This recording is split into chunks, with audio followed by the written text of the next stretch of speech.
Hi, friends. Welcome back to Winning Wellness. My name is Andreka Kokliat, and I am your content creator for wellness information.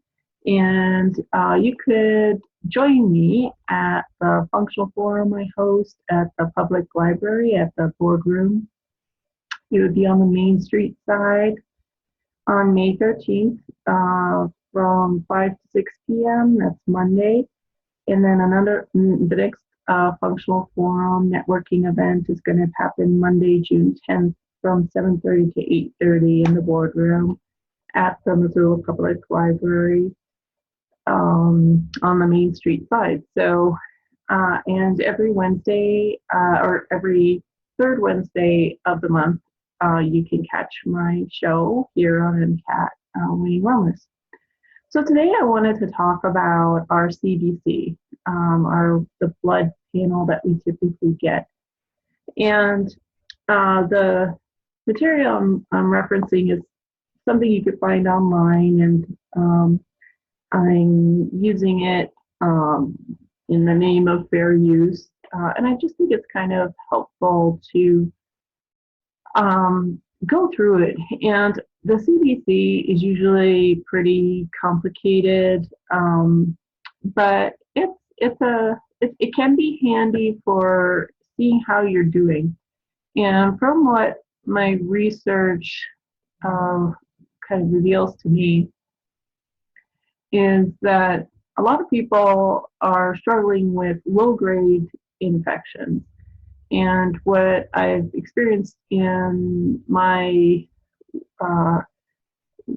appointments with doctors is they seem to operate from, if you are not, like if the test is like your cholesterol is 200, so now you're a high cholesterol patient and we gotta fill you full of statins.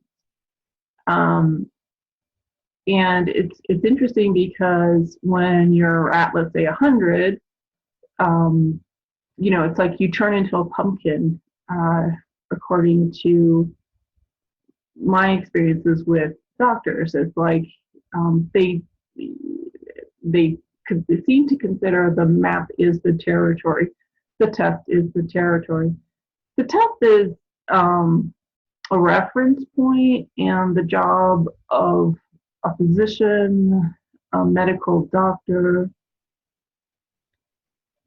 as a deliverable, as a conduit of deliverables to patients, is their job is to assess the symptoms of the client, the situation the clients are in, along with the testing, along with the other means of evaluation of the client.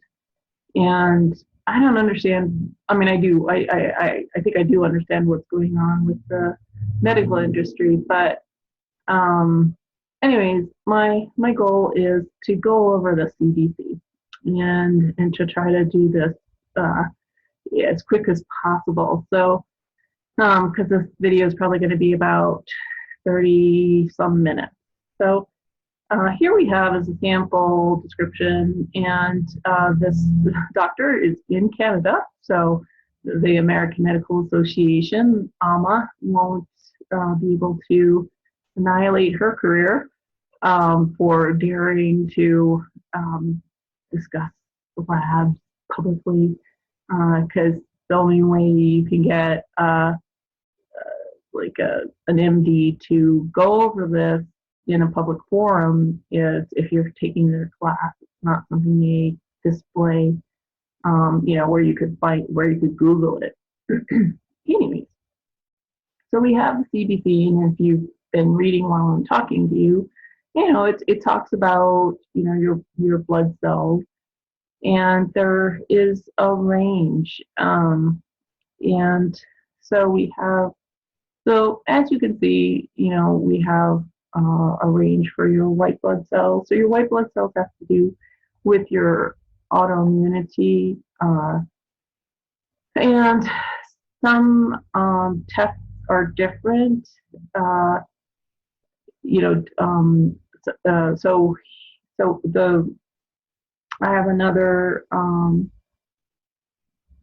range description here, and so as you can see, that one it says up to, let me see, 5 to 5, so 5 to, so optimal is 5 to 5.5 with blood cell count. So, and it says L. So, so some of these lab ranges will have different measurements. So, and there's normal range and then there's optimal range, and that's what I'm trying to get at in terms of physicians, that physicians are just expecting us to settle for the base average, and who wants to just speak by an existence where you're just struggling and can barely get out of bed in the morning. And it seems to me like we're being programmed and socialized that, oh, we're just inadequate. Oh, we're just not fighting. Maybe it's human nature to not want to, keep doing more areas or that is the other infections. And the only thing that medicine will do is vomit with antibiotics or chemo. Like, we don't know how to keep our organism in a thriving state. We know how to either kill it or name it. Like, and there are people, and I meet them often, where they're like, doctors are great, medicine is great, I'm doing so great. And those are people who also have really good support systems. They're coming from certain privileges. Because I must admit, like, of the people that I've met with who have a very fixed income, who have lost family and community support, they are not the people that are singing the praises of the medical industry, as far as I can tell. And of course, I could be wrong. But anyways, so I just think it's good to take a quick look at the CDC. Now, I have been trying to figure out, so we have the normal range, and what medicine, when they're doing studies, they take just a random population, and sometimes it's a bunch of young men, and so like, there's like, is the whole population young men? And what about 50, 60-year-old women live in climates where there's been lots of flooding, lots of mold? What about older women who have lived in lots of climate with lots of mold, who have been subject to prolonged domestic violence? Are their medical stats going to be different? It seems possible. And what about living where there's Rocky Mountain spotted fever or other infectious vectors, where their results be different? So there's the normal range, which it may be skewed because what was considered normal is what young 18-year-old men, what's normal for young 18-year-old men, or this normal range is skewed because they didn't weed out these men who might have thyroid problems, or who have adrenal problems, or who have Lyme disease or whatever. So sick is then called normal because they're skewing the averages. So anyways, it seems, from what I understand in terms of our CDC, in terms of our white blood cell count, the optimal range is between 5 and 8. So there's a little leeway in, I understood, because this doctor is saying between 5 and 5.5, if I'm reading that right. Then the red blood cell count, this author is for women between 4 and 5.2, and then 5 to 5.8.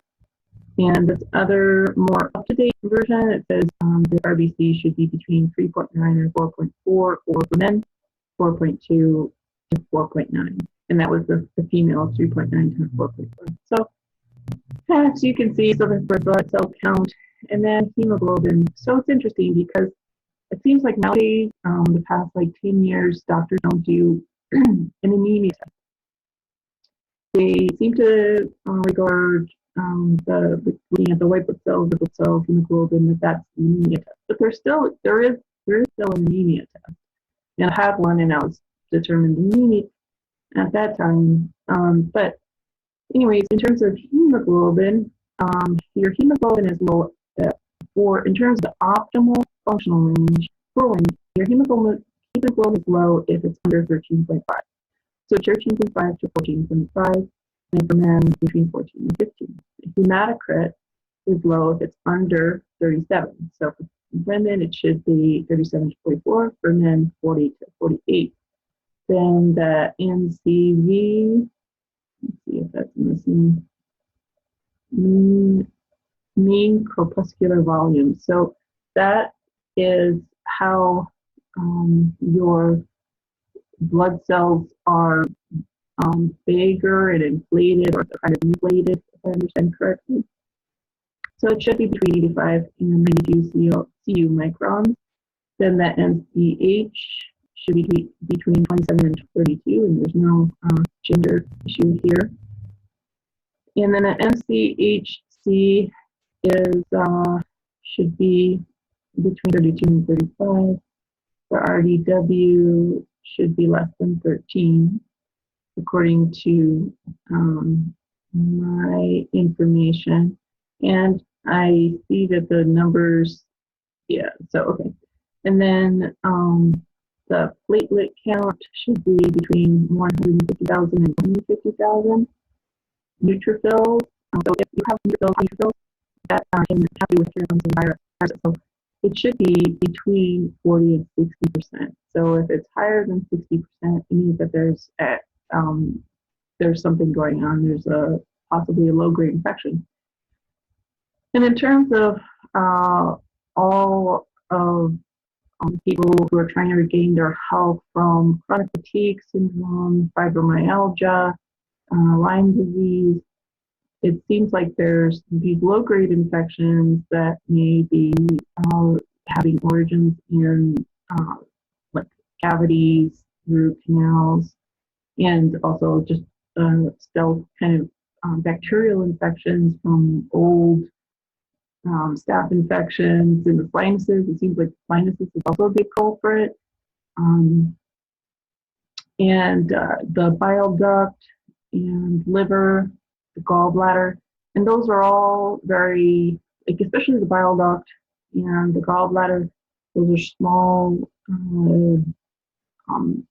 organs, and you have to really be careful about cleaning things out because, things can break. So, it's important to make sure all of your avenues of elimination are working, functioning, and that you're making sure to breathe fresh air and remove toxic exposures in your office, in your home, in your car, and exposing yourself to clean water, as much clean food as you can, and things like that. So, so the lymphocytes should be between 25 and 40, monocytes less than 7%, and these are just this is just more platelets kind of thing, and then eosinophils should be less than 3%. So, and these can indicate the presence of parasites, as I understand. And then the basophils should be 0 to 1%, and these can indicate, if it's higher than 1%, it can indicate bacteria, fungus, and viruses. And conventional practitioners would say, oh, it could be up to 3%. The eosinophils, oh, it could be up to 7%, but that's not healthy. Okay, and we were talking about, I was talking about anemia, iron, and so serum iron should be 3 by 1 kg kg. So those are different measurements that I will go into. And then the TIBC, I'm not sure what that is, but we're just going to keep moving on. The saturation index. So we'll just refer to this, the total iron binding level. So we maybe don't even have this in the United States because we're Americans. So it says the optimal here is 40 to 72. I don't know. Saturation index between 0.20 and 0.50. And ferritin, that's an important one because if it's too high or too low, so that's an indicator of a problem. So it should be between 70 and 90. And so, you know, so this person's material is a little bit more forgiving than what I'm working from. So electrolytes are the salts the body uses, as I understand, so sodium, potassium, and chloride. And so glucose clearly is the sugars that our body uses. And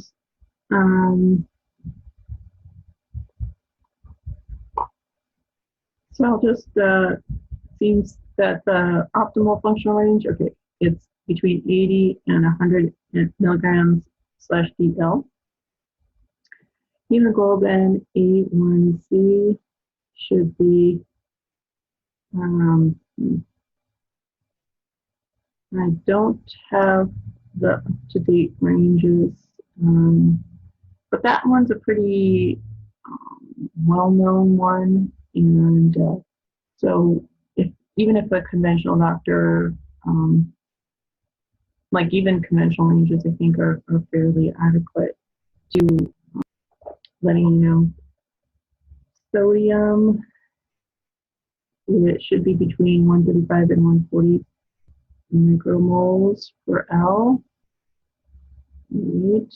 And there, so we've got that one finally matching up with this. And then potassium should be between 4 and 4.5. And then the ratio, let's see, should be, well, that's 30, so I don't have an option here. Chloride should be between 100 and 106. And I'm not sure what urea should be. So I'll just go with the optimal 3.57 and 4.6. Then we have creatinine. And I will just go with what they're saying, 61.9 and 115. I'm not sure what GFR is. I don't know if that's what something we do in the US. Calcium should be between 9.2 and 10.1 milligram BL. Phosphorus should be between 3.0 and 4.0 milligram DL. And I don't think we do ratios here, but it says on this that we're looking at should be between 2.3 and 2.7. Uric acid, urate should be between, so for men it should be between 3.7 and 6.0 mg/dl, and females it should be between 3.2 and 5.5 mg/dl. So total protein should be between 6.9 and 7.4 g/dl. Albumin should be between 4.0 and 5.0 g/dl. Globulin should be between 2.4 and 2.8 g/dl. Then the albumin globulin ratio should be between 1.5 and 2.0 units. Total bilirubin should be between 0.2 and 1.2 mg/dl. And then direct bilirubin maybe that's just done in Canada, so it looks like optimal is less than 10 umol B, umol L. Direct bilirubin up to 8 umol L, and then alkaline phosphatases should be between 70 and 90 UL. Then amylase, I think amylase is an enzyme, so I don't think I've ever had that test, or not that I can recall, but it says here between 30 and 110 UL. And then the GGT, here it says 3.5 UL. And then on my list here, gamma glutamyl transferase, I have a GGT score that should be between 10 and 26. So that seems about right. So the ALT should be between 10 and 26 UL. The AFD should be between 10 and 26 UL. And then the LD should, I'm going to follow what this says, between 300 and 450 UL in the cardiovascular information. So that is a very good progress to be made about cholesterol education. Cholesterol is the building blocks. It's like the nails that keep our body together. So when we do have, and also when we do have high cholesterol, that can be an indicator of thyroid problems, and thyroid problems is epidemic in our culture. So, and here we are in the thyroid section. So in terms of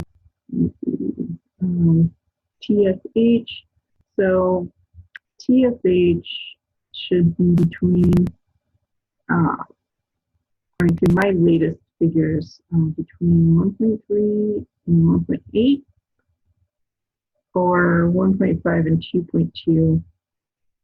And I believe the first scores for females. And then the free T4, FT4 should be between 1.2 and 1.3. And I'm also going to mention a couple other tests that really should go on, and they seem to be very difficult to access. Free T3 should be between 3.2 and 3.3 pg/ml. And then the resin T3 uptake should be between 28 and 38 mg/dl. Then the total T4, or the TT4, also known as TT4, should be between 5.4 and 1.5 mg/dl. Then the free thyroxine index, or the FTI, should be between 1.2 and 4.9 mg/dl. Thyroxine binding globulin, or the TBG, should be between 18 and 27 mg/dl.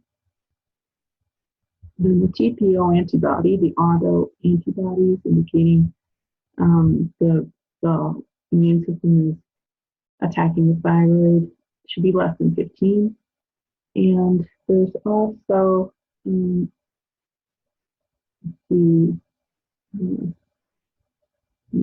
okay, I'm just going.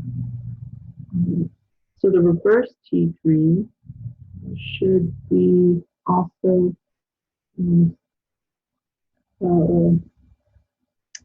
that's tough to consider, and I don't have the score here as well.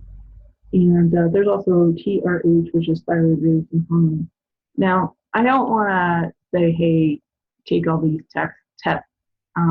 They are just good to be aware of when, you just get the TSH and people are like, oh, you're fine. Your TSH is average because they put a wide range for what's called the average. And then CRP is a pretty popular, pretty well-known test so it should be under 0.29. So, and vitamin D, vitamin D really should, it should be in the 90 for optimal energy and sense of well-being, mood. Yeah, so that's the end of that list. So we are at the 31 mark. So I just wanted to also mention folate is a worthwhile test. B12 is also a good test. If you're really gung-ho on zinc and copper, and then there's a zinc copper ratio. So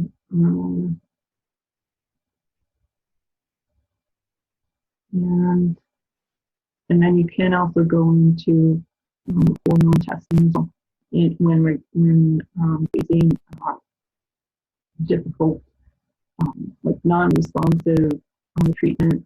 Let's say you're taking a lot of hormones, supplements, steroids, and you're not getting a whole lot of results.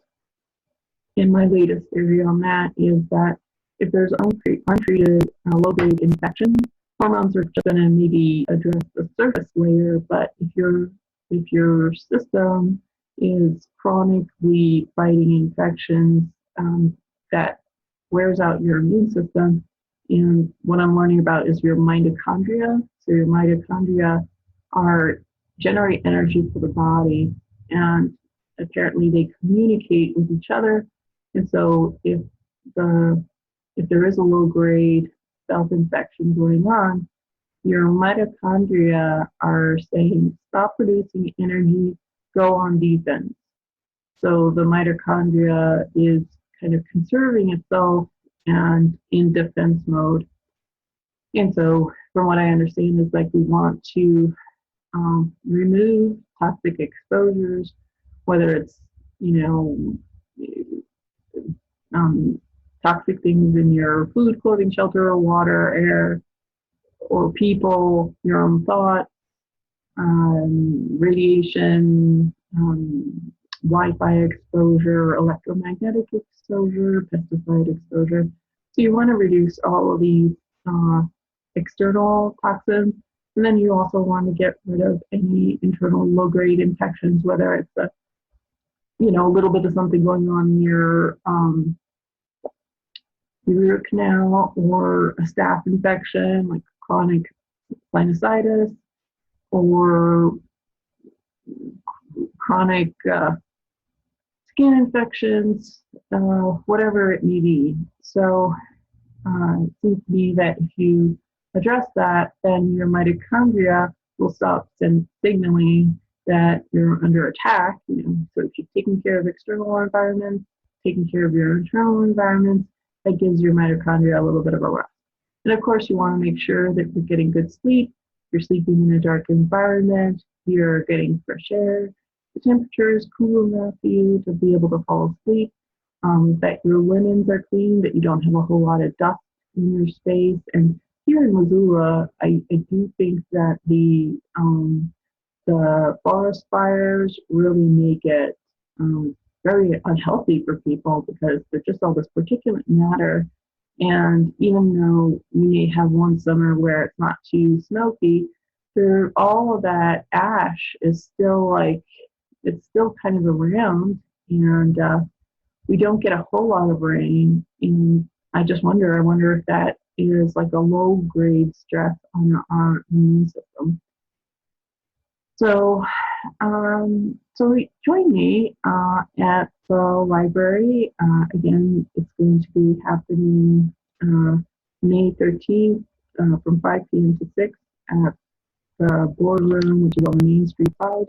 And then on June, it's also happening on the 10th on Monday, so both of those on Monday from 7:30 to 8 p.m. And you can reach me.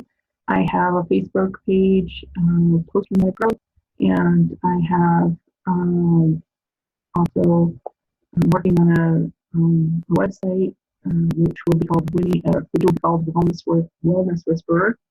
And you can also find me on, like I said, Facebook.